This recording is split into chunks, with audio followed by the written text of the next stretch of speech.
예수께서 대답하여 이르시되 하나님께서 보내신 이를 믿는 것이 하나님의 일이니라 하시니. 아멘. 오늘 요한복음 6장 26절에서 29절까지의 말씀, 오직 은혜, 오직 믿음이라는 말씀의 제목을 가지고 함께 은혜를 나누고자 합니다. 최근 제가 좋아하고 또 자주 보는 이 동물의 세계라는 방송에서 어미 치타의 사냥을 관찰하게 되었습니다. 한쪽 시력을 사고로 잃은 어미 치타가 굶주린 5마리 새끼들을 먹이려고 필사적으로 사냥감을 추격하는 장면이었어요. 초원에 가득한 이 초식동물들을 잡으려면 포획 가능한 거리를 측정하는 것이 그 성공의 필수적인 전략인데, 한쪽 시력이 없다 보니까 사냥에 자주 실패했습니다. 힘겹게 작은 술록 1마리를 사냥했는데 먹여야 하는 새끼가 5마리나 되니까 겨우 굶주림을 면하는 정도였죠. 또 다른 사냥을 위해 제대로 숨 돌릴 틈도 없이 계속 먹이들이 이동하는 경로를 따라 함께 이동하는 치타 가족이 너무나 짠하더라고요. 힘겹게 사냥에 성공한다고 해도 또다시 먹고 살기 위해 죽을 힘을 다해 사냥을 해야 하는 이 어미 치타의 고단한 여정이 마치 우리의 생로병사 같아서 더욱 공감할 수 있게 되었는지 모르겠어요. 새끼를 먹이기 위해 죽을 힘을 다해 달리는 어미 치타와 본능적으로 위험에 노출되지 않으려고 땅에 납작 엎드려서 어미가 먹이를 물고 돌아오기를 하염없이 기다리는 이 새끼 치타들의 긴박하고 험난한 그 생활을 보면서 인류의 생로병사를 떠올리는 건 너무 주작인가요? 자녀가 우상이 돼서 형제와 이웃, 또 나의 존엄한 노고 뭐고 다 필요 없고 자녀 교육에 올인했던 제세대의 가족 이기주의나 노년의 경제력을 상실하자 자녀들에게 손절당하는 부모들의 사연이 자주 폭로되는 이 고발 프로를 보게 되면서 이런 치타의 생로병사에 아주 쉽게 공감하게 되는 것은 저만의 주관적인 경험일까요? 치타나 맹수들은 사냥 능력을 상실하면 다 자란 새끼들의 돌봄을 받는 것이 아니라 무리에서 축출되고 고립되어서 다른 맹수들의 먹이가 되는 이 생태계의 순환을 잘 아실 거예요.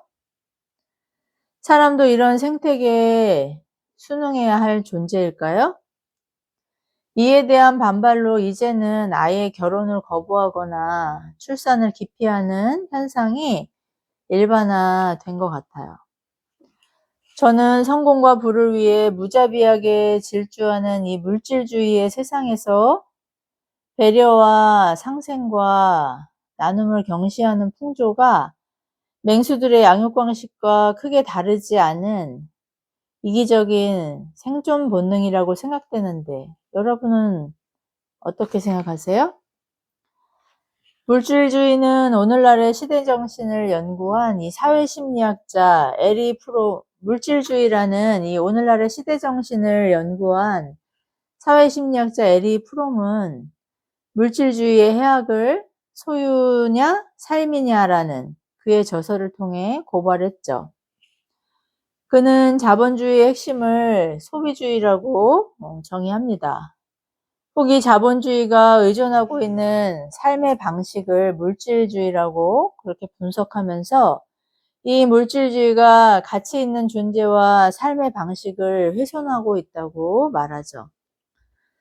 소유란 경험의 일부이긴 하지만 자본주의 사회라는 토양에서 기형적으로 비대해진 삶의 방식이라고 할 수 있어요. 현대인은 자본주의라는 이 경쟁적인 삶의 압박 속에서 지나치게 소유와 소비에 집착하고 물건을 사고 소비하는 것에 과도한 가치를 부여하게 되었죠. 그 결과로 소유하고 소비하는 것을 통해 정체성과 자존감을 확인하게 됩니다. 나라는 존재의 만족보다 더 많이 가지는 것을 목표로 하는 것이 대다수 사람들의 그 삶의 방식이 된 것이죠. 물건을 소유함으로 힘과 자존감이 높아진다는 허황된 느낌을 생산하게 된 거예요. 그러나 우리 존재의 핵심은 가치관이나 노력이라는 행동을 통해 나는 내가 하는 일이다 라고 확인하게 되는 것이지 내가 가진 것이다 로는 알 수 없는 것이죠. 사랑하고 관계를 맺고 의미 있는 일에 기여하는 방식으로 일할 수 있는 능력에서 우리의 가치를 끌어내는 창조적인 존재의 상태로 살아갈 때 인간은 가장 행복할 수 있습니다. 프롬은 우리에게 소유할 것인가 존재할 것인가를 질문합니다. 이 소유와 관련된 카서라는 심리학자의 연구에서는 탐욕이라는 인간의 기본적인 성향이 비윤리적인 성향을 부추긴다고 보고했습니다. 좀 더 큰 차를 타는 사람들이 작은 차를 타는 사람들에 비해 신호를 위반하고 보행자의 안전을 무시하고 난폭 운전을 할 확률이 높다고 그렇게 발표했더라고요. 제 경우에는 경차를 탈 때는 다른 운전자의 눈치를 많이 보고 무개념 김여사라는 욕을 먹지 않으려고 지금보다 더 조심했던 것 같기도 해요.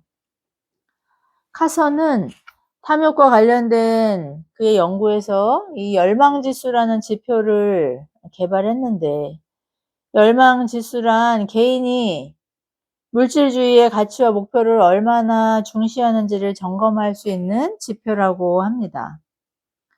삶의 핵심 목표로서 돈이나 소유를 지위와 자아상의 추구를 얼마나 중시하는지를 분석할 수 있는 것이죠.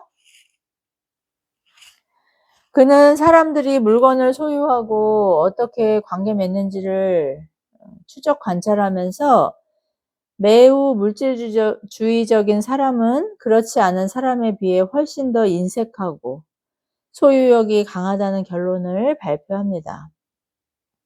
물질주의자들은 물건을 빌리거나 공유하는 것보다 소유하고 독점하고 쌓아놓는 것을 선호하고 더 낮은 관용성을 보이고 나눔을 실천할 가능성이 낮고 자신이 원하는 것을 다른 사람이 갖고 있을 때 질투와 불쾌감에 더욱 민감하다고 합니다. 여러분은 소유하는 것에서 만족감을 느끼시는 편인가요? 아니면 이 모습 이대로의 나라는 존재에 만족하고 계신가요? 왜 물질주의자들이 이처럼 소유에 집착할까를 관찰해 보니까 그들은 물건을 자신의 약점을 보상하기 위한 용도로 사용하기 때문이라고 하더라고요. 더 많이 가질수록 더 많이 행복할 것이라는 그들의 믿음은 그들이 힘든 시기에 대처하기 위한 수단으로 이 소비를 활용하고 있다고 그렇게 있다는 것이죠. 문제 많은 인간관계와 물질주의가 밀접하게 연관되어 있다는 이 관찰 결과는 사랑과 또 대인관계적 자원의 감소를 물질주의로 메꾸려는 경향이라고 그렇게 파악했어요. 관찰된 물질주의의 수준이 높을수록 사회적 소외와 고립의 정도도 높았다고 합니다. 다른 사람을 이용하려는 경향성과 나쁜 정신건강, 강박적 소비, 또 음주와 흡연 같은 유해한 습관에 천착하거나 부정적인 자아상, 또 드문 긍정적 감정, 잦은 우울감, 낮은 삶의 질이나 강한 불안, 나쁜 신체적 건강, 낮은 만족감 등이 바로 이 물질주의자들에게 자주 발견되었다고 합니다. 물질주의는 다양한 결핍 상태를 궁극적으로는 부작용을 가져오는 문화적인 수단으로 대응하려는 방식입니다. 부와 지위, 소유와 또 외모 가꾸기를 보상적인 수단으로 사용할수록 삶을 풍요롭고 의미 있는 것들로 만드는 것들의 우선순위는 밀려날 수밖에 없는 것이죠. 물질주의는 인간의 욕구의 결핍을 보상하려는 시도이고, 이런 욕구를 충족하기보다는 착취한다는 점에서 매우 치명적인 결과를 초래한다고 해요.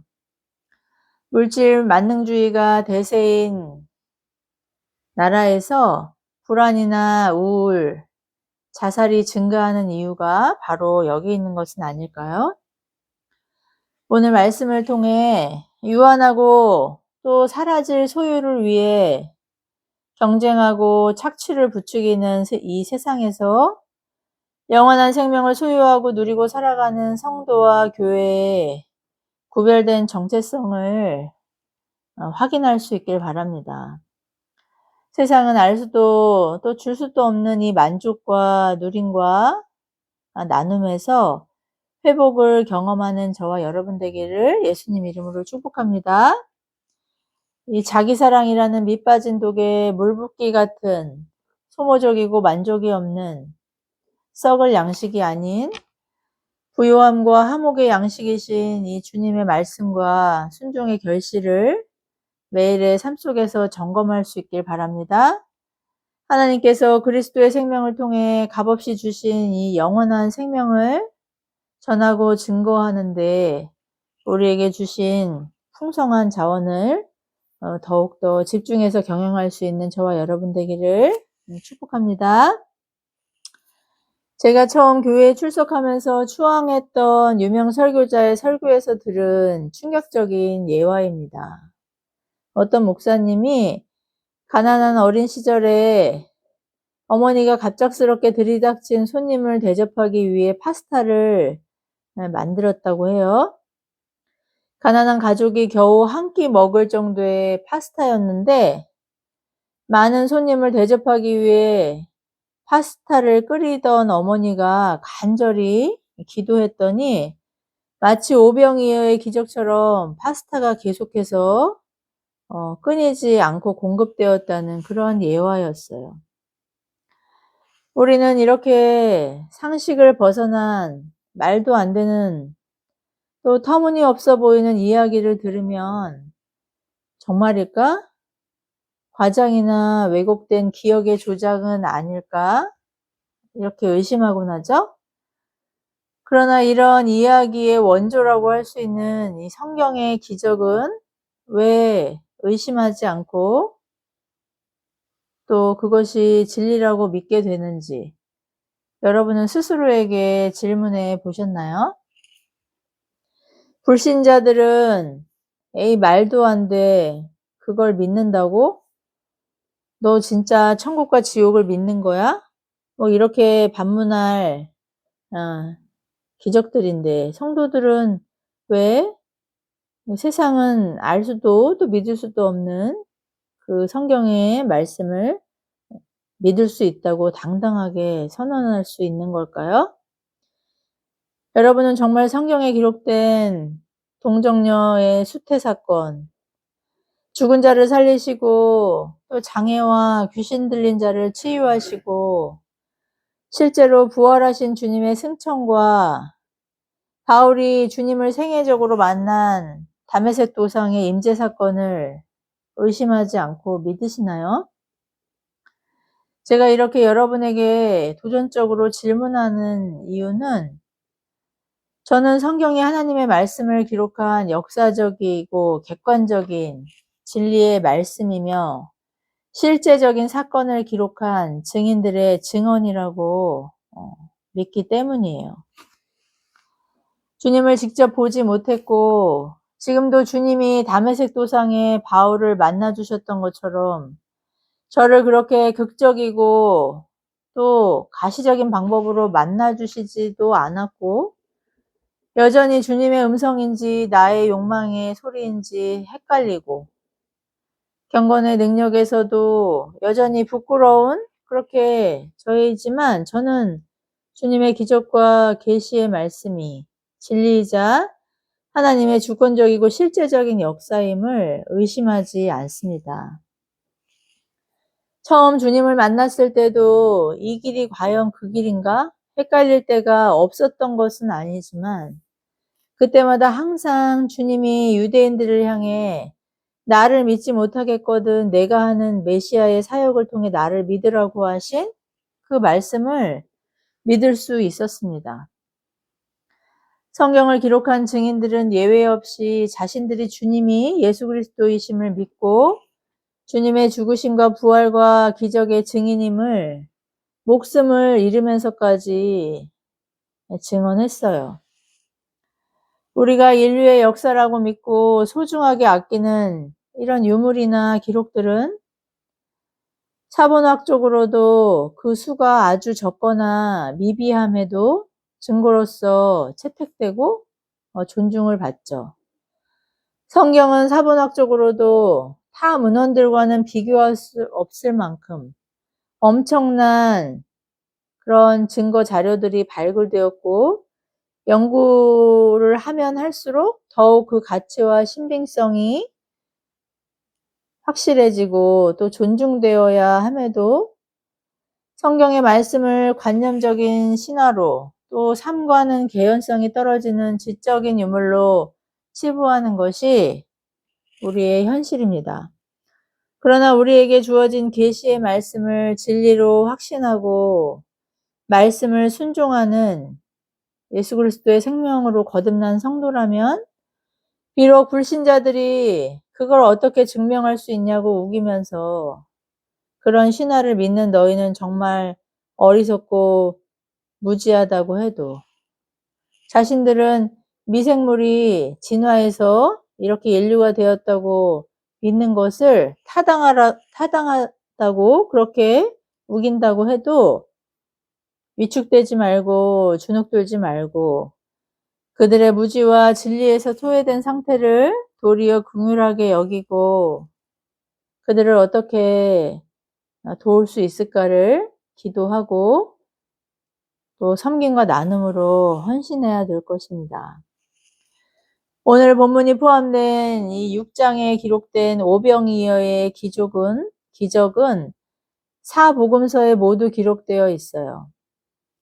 주님이 베푸시는 생명의 기적의 그 본질의 중요성을 강조하기 위함이죠. 그러나 기적의 본질에는 무지한 채 당장 먹고 배부른 것에 감동받아 주님을 성경에서 말씀하는 죄인들의 구원자인 메시아로 인식하지 못하고 이스라엘의 정치적인 지도자로 그렇게 오해했던 물질주의자들을 향해 오늘 주님은 썩을 양식이 아닌 영원한 양식을, 영생하는 양식을 위해 일하라고 그렇게 선포하십니다.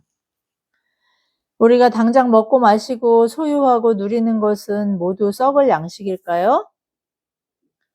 교회에서 봉사와 섬김은 모두 영생할 양식을 위한 것일까요? 그래서 저처럼 생업을 버리고 신학교 가서 교회에서 살겠다고 결심한 사람은 모두 영생한 양식을 위해 일하는 거룩한 주님의 종일까요? 오늘 주님이 말씀하신 썩을 양식을 위해 일한다는 것은 바로 소유와 탐욕을 삶의 우선순위로 두고 모든 자원과 능력을 자신의 소유와 탐욕을 추구하는 데 집중하는 것을 의미합니다. 이 썩는다는 것의 원어적인 의미가 사라진다, 멸망한다 이기 때문이죠. 영원한 양식을 위해 일한다는 것은 교회에서 살다시피 하면서 생계와는 아무 상관이 없는 봉사만 하는 교역자나 또 중직자의 사역을 의미하는 것일까요? 아니죠.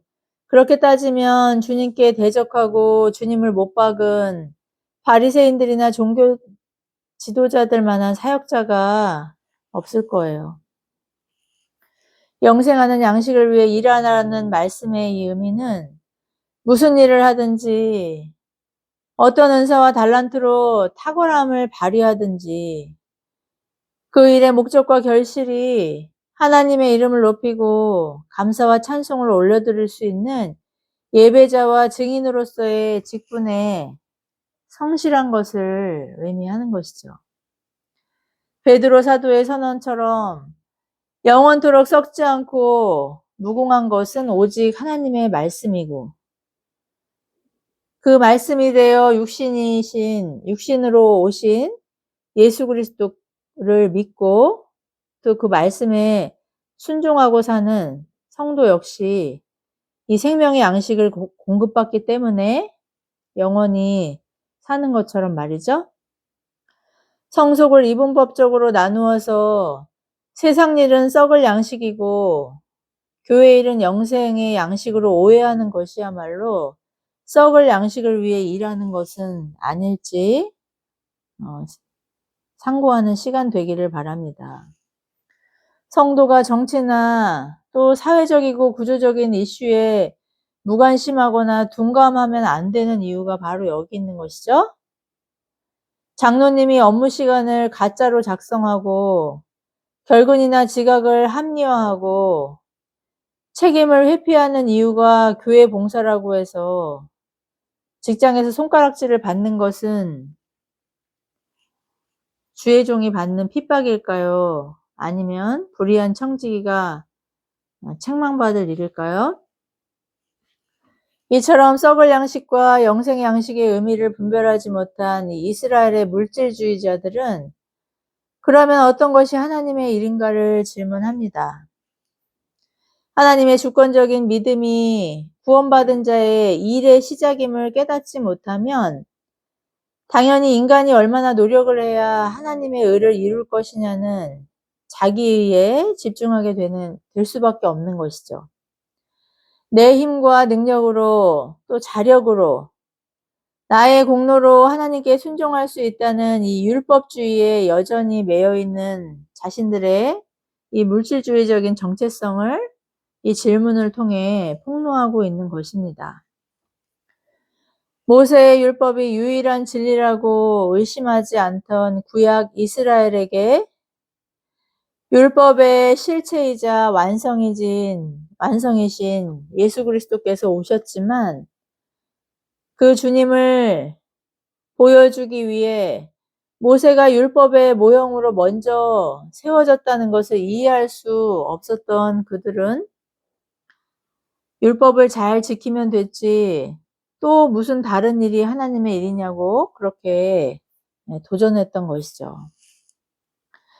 주님은 출애굽 이스라엘이 광야에서 하나님이 비처럼 내려주시는 만나로 40년을 먹고 살았지만 그것은 모세가 자신의 능력으로 공급한 것이 아니라 하나님이 백성들을 구원하시기 위해 거저 주신 영생의 양식이고 그 양식이 바로 그리스도의 모형임을 그렇게 말씀하셨죠. 그러니 영생의 양식의 실체가 그들 앞에 있는데 만나와 같은 율법이 전부라고 고집하는 것이 잘못되었다는 것을 그렇게 책망하신 거예요.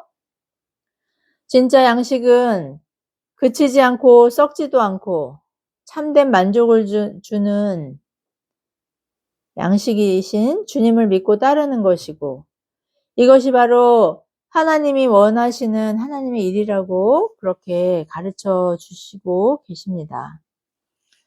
하늘의 만나도 하나님이 백성들을 구원하시기 위해 주셨지만 그 만나는 40년 이후에 그들이 가나안에 정착하자 그쳤어요. 그리고 그들이 안식일에 거둔 만나는 모두 썩었고 말씀을 어기고 몰래 수확해 저장해 두었던 소유와 탐욕으로 그렇게 하나님 말씀에 불순종하며 치열하게 거두었던 것들은 모두 썩어 악취를 풍겼습니다.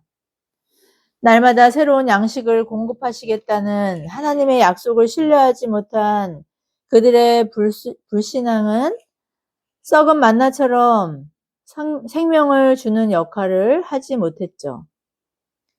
매일 주시겠다는 양식을 의심하지 않고 기다리라는 말씀에 순종할 때 양식이 생명을 주는 역할을 했던 것처럼 그 만나의 실체이신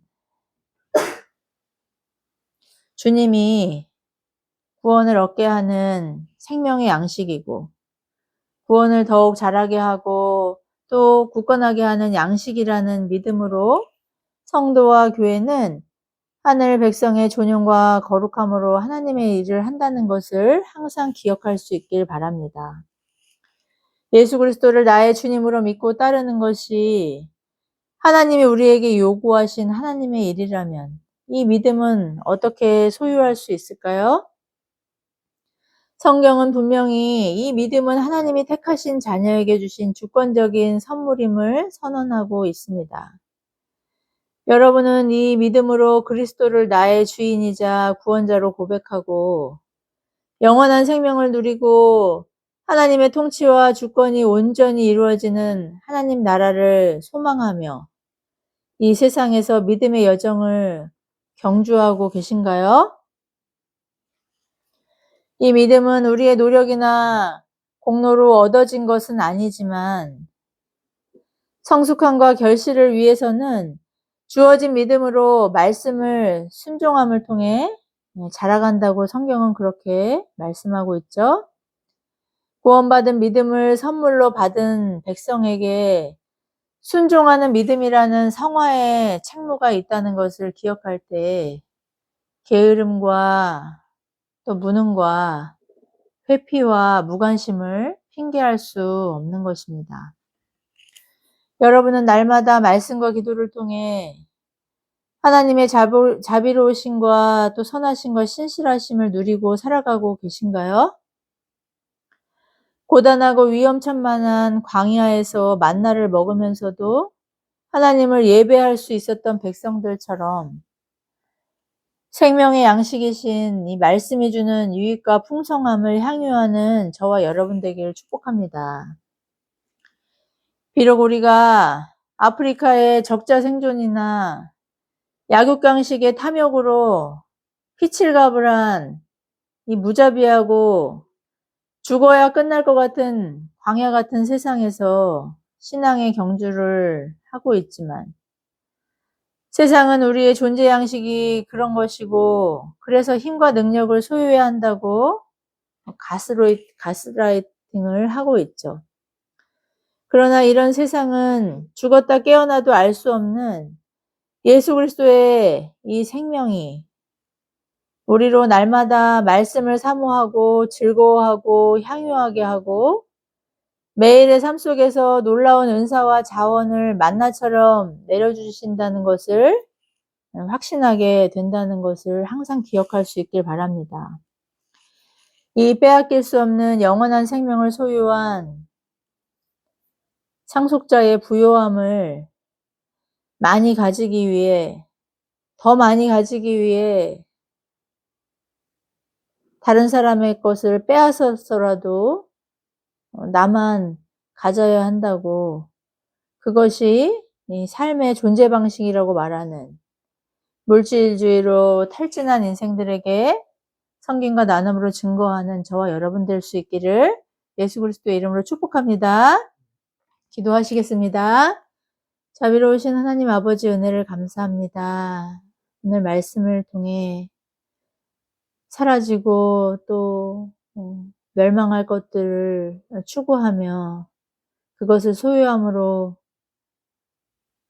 안주하려고 했던 우리의 어리석음과 무지함에서 돌이켜 영원한 생명이신 예수 그리스도의 그 아름다우심과 또 말씀을 향유하며 누리며 전하고 살아가는 것이 성도의 가장 큰 복이자 또 기쁨이자 하나님 주신 보화임을 깨닫게 하시니 감사와 찬양을 드립니다.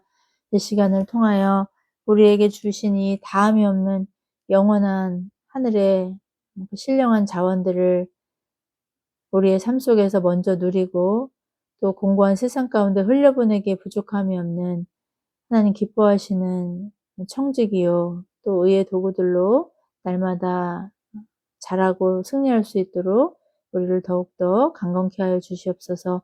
모든 말씀 보배롭고 존귀하신 예수 그리스도의 이름으로 간절히 기도드리옵나이다. 아멘.